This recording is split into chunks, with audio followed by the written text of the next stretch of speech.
Hello, good afternoon all of you. Hindi की इस YouTube class में एक बार फिर से आप लोगों का स्वागत है। बीए पार्ट थर्ड के पेपर फर्स्ट में हम लोग पढ़ रहे थे अज्ञे रचित लंबी कविता असाध्य वीणा। असाध्य वीणा अज्ञे के काव्य संग्रह आंगन के पार द्वार में संकलित है। लंबी कविताओं की कुछ खासियत है जो मैं एक सेपरेट वीडियो में आप लोगों को बता चुकी हूँ।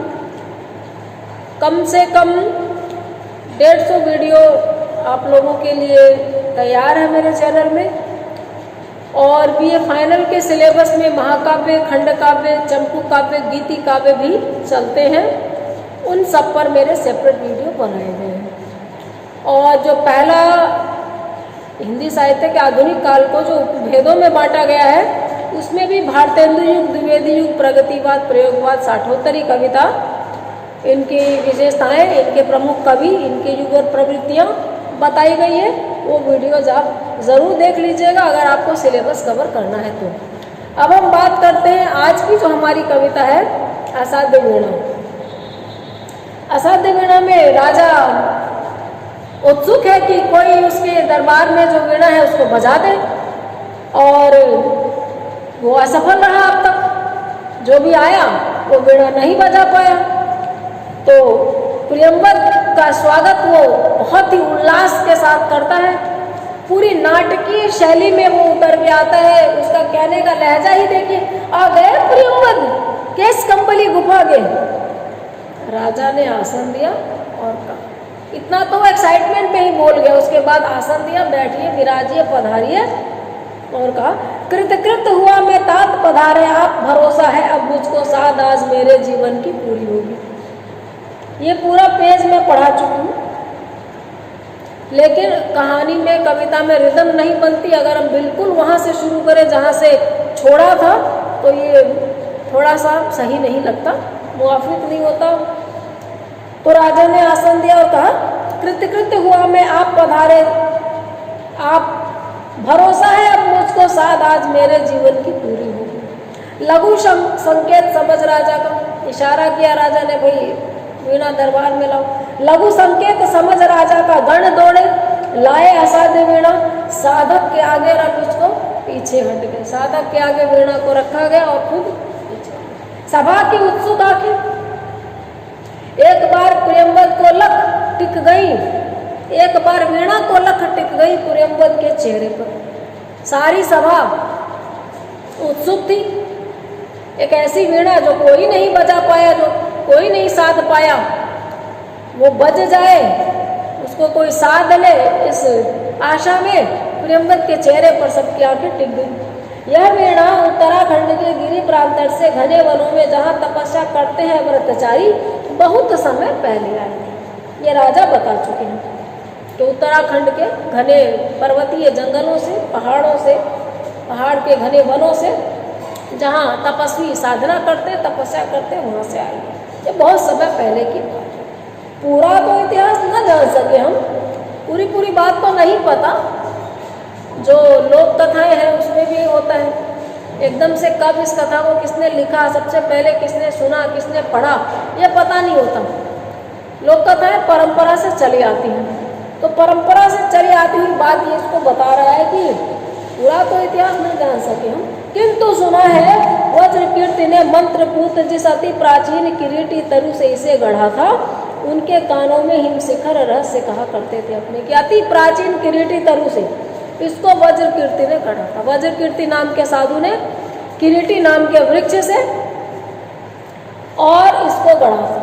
यह वृक्ष इतना विशाल था, इतना ऊंचा था कि पहाड़ की चोटियों के बराबर इसकी डालियां, इसकी शाखें आती थी। तो दोनों की ऊंचाई बराबर होने से लगता था मानो पर्वत की चोटियां और किरीटी तरु के कानों में रहस्य कहा करती थी, प्रकृति के रहस्य कहा करती थी, बतियाया करती थी। जैसे दो लोगों के मुलाकात, भेंट के लिए समकालीन होना जरूरी है, वैसे इस तरीके की बतकही के लिए बराबरी का एहसास यहाँ पर दिलाया गया है।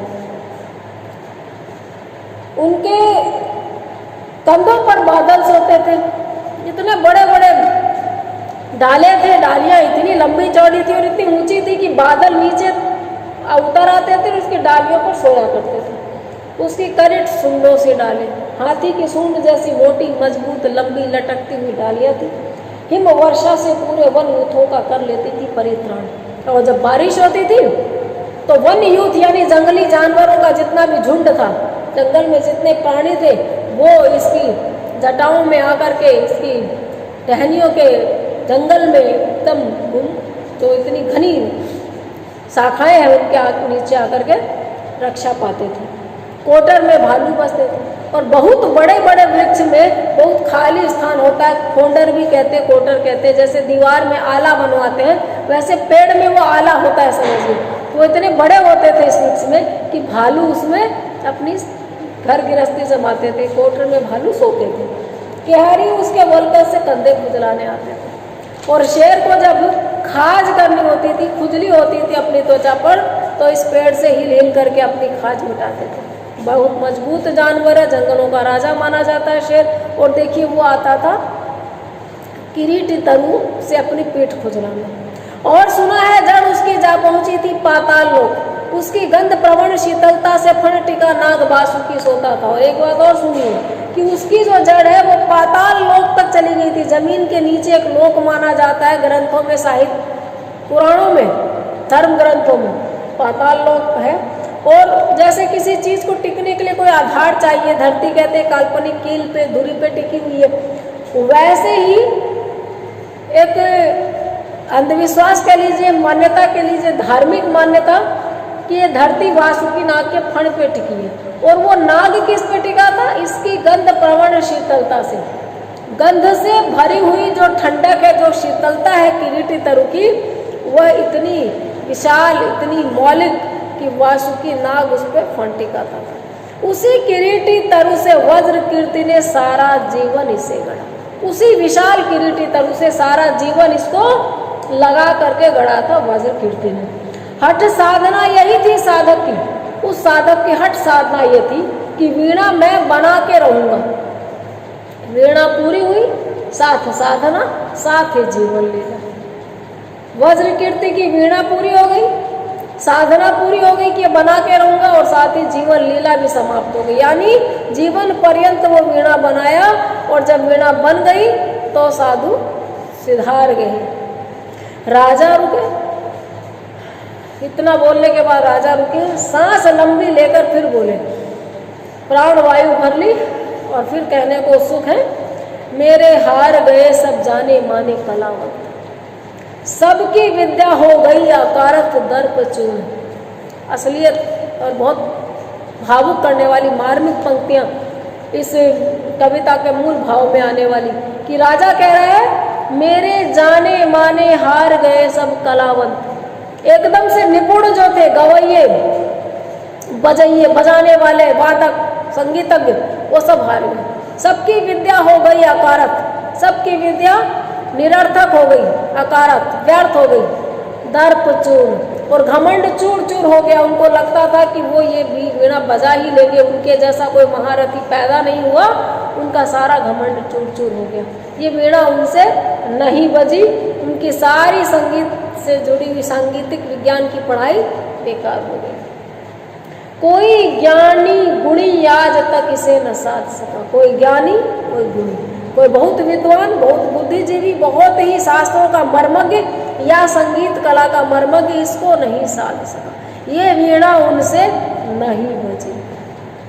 अब यह असाध्य वीणा ही ख्यात हो गई, इसलिए अब इसको लोग असाध्य वीणा के नाम से पुकारने लगे। असाध्य वीणा के नाम से यह वीणा विख्यात हो गई।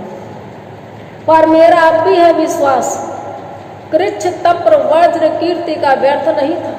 लेकिन राजा कहता है कि उसको अब भी यह विश्वास है, कृच्छ यानी कठिन तपस्या उस वज्र कीर्ति नामक साधक की बेकार नहीं जा सकती। वीणा बोलेगी अवश्य, पर तभी इसे जब सच्चा स्वर सिद्ध बोध मिलेगा। वीणा तो बोलेगी, पर ये बोलेगी तब जब इसको सच्चा स्वर सिद्ध बोध मिलेगा। स्वरों को साधने वाला सच्चा साधक स्वरों पर जिसने विजय प्राप्त कर ली हो, वह सच्चा साधक, वह सच्चा संगीतज्ञ, जिसको इस साधना के बाद भी गुमान तक न हो कि उसने क्या साध लिया, वह इसको बजा सकता है। यह मैं, अब इसने कहा वीणा बोलेगी अवश्य, इसे जब सच्चा स्वर से बोल देगा। तात प्रियंवद लो ये सम्मुख रही तुम्हारे, तात प्रियंवद बड़े भाई गुरु प्रियजन बंधु, आप इस वीणा को देखिए, ये आपके सामने रखिए। यह वज्र कीर्ति की वीणा, वज्र कीर्ति का जीवन भर का ये काम आपके सामने। तात प्रियंवद लो, यह मैं, यह रानी भरी सभाय, सब उदग्र पर्युत्सुक जन मात्र प्रतीक्षमा। राजा बताता है कि ये मैं खुद, ये रानी, ये सारी सभा उदग्र गर्दन उत्सुक किए हुए, यानी सुनने को व्याकुल, पर्युत्सुक उत्सुकता से भये हुए, जन मात्र प्रतीक्षमान, सारी की सारी जनता प्रतीक्षा तो वीणा बजेगी, प्रियंवद बजाएगा। लीजिए ये आपके सामने हाजिर है।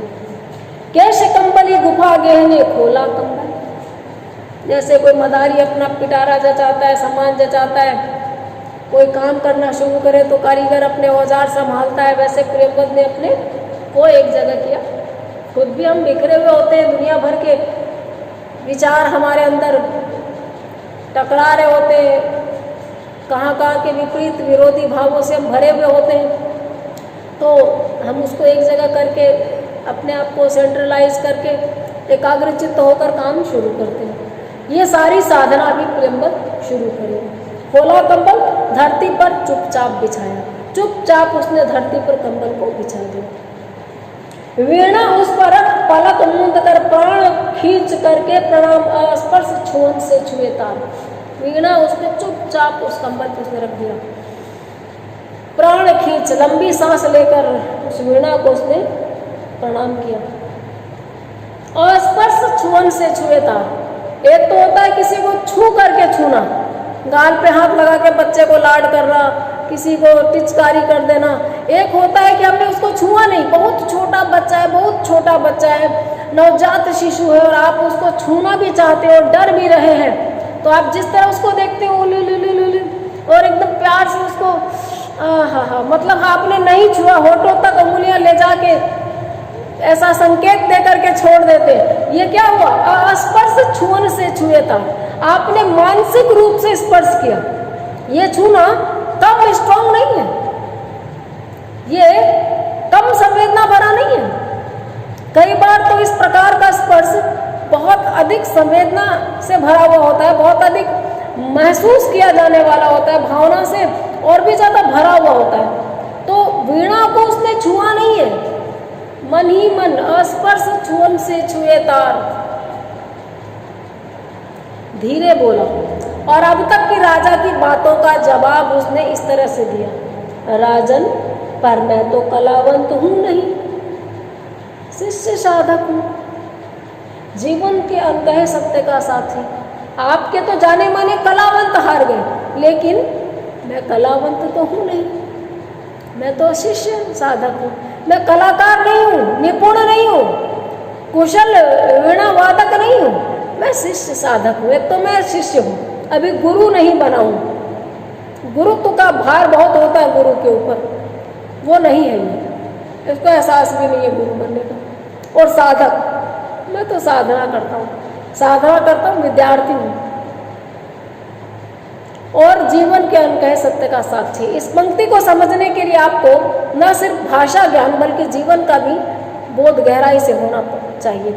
आप जिस फील्ड में काम करते हैं, आप जिस जगह पे जन्म लेते हैं, आप जिस सोसाइटी में पलते हैं, वहाँ पर जरूरी नहीं कि हर काम में आप सीधे सीधे इन्वॉल्व हो, लेकिन वहाँ जो घटनाएं घटित हो रही है, वहाँ जो लोग आ रहे हैं, वहाँ जो बातें हो रही है, वहाँ जो सच छुपाए जा रहे हैं, वहाँ जो गड़े मुंडे उखाड़े जा रहे हैं, वहाँ जो दूसरों की चुगलियां बुराइयां हो रही है, वहाँ जो दूसरे की मदद हो रही है, इन सब चीजों के अगर आपके दिल दिमाग के ताले खुले हैं, आपकी अंतरात्मा की आंखें खुली हैं, तो आप साक्षी होते हैं। वो सत्य आपको किसी ने कहा नहीं है, आपने बस उसको महसूस किया है। तो जीवन के अनकहे सत्य का साक्षी इस प्रकार से हम सब हो सकते हैं। अपनी अपनी चेतना को अगर हम जगाए रखते हैं, जागृत चेतना वाले हर व्यक्ति के बारे में ये बात कही जा सकती है।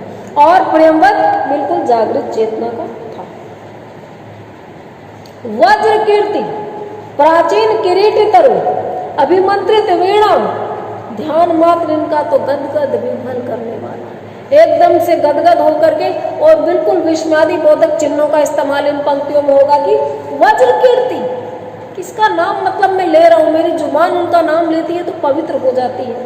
प्राचीन किरीटी तरु, वो अलौकिक वृक्ष, वो संसार में दिव्य वृक्ष, और अभिमंत्रित वीणा, ये मंत्रों से पूरित वीणा, इनका तो ध्यान मात्र गदगद विह्वल करने वाला। ये तो इतनी अनमोल धरोहर है इस धरती पर। ये तीन चीज़ें जो मैंने अभी अपने इस नश्वर मुंह से उच्चरित की हैं, ये इस संसार में अपने पावन अर्थ के लिए, अपनी इस महसूस करने की शक्ति के लिए ऐसी है जिनका नाम लेने मात्र से मैं विफल हो गया हूँ, मैं और पवित्र हो गया हूँ, और नरम हो गया हूँ, और कोमल हो गया हूँ। कुछ चीज़ें ऐसी होती हैं जिनका नाम होठों पे आते ही हम इमोशनल हो जाते हैं, भावुक हो जाते हैं, हम पसीज जाते हैं, हमारे अंदर का कलमश धुल जाता है, हम थोड़े और बाल सुलभ भावों से भर जाते हैं, कोई मैल हम में रह नहीं जाता। तो किरीटी तरु, वज्र कीर्ति और ये अभिमंत्रित वीणा, ये नाम प्रेमवत के लिए इसी प्रकार के हैं। आज हम इतना ही करेंगे। इस वीडियो को आप देखिए, सुनिए, अगले वीडियो में इसके आगे का पाठ करेंगे। तब तक मेरे साथ बने रहिए। Have a nice day.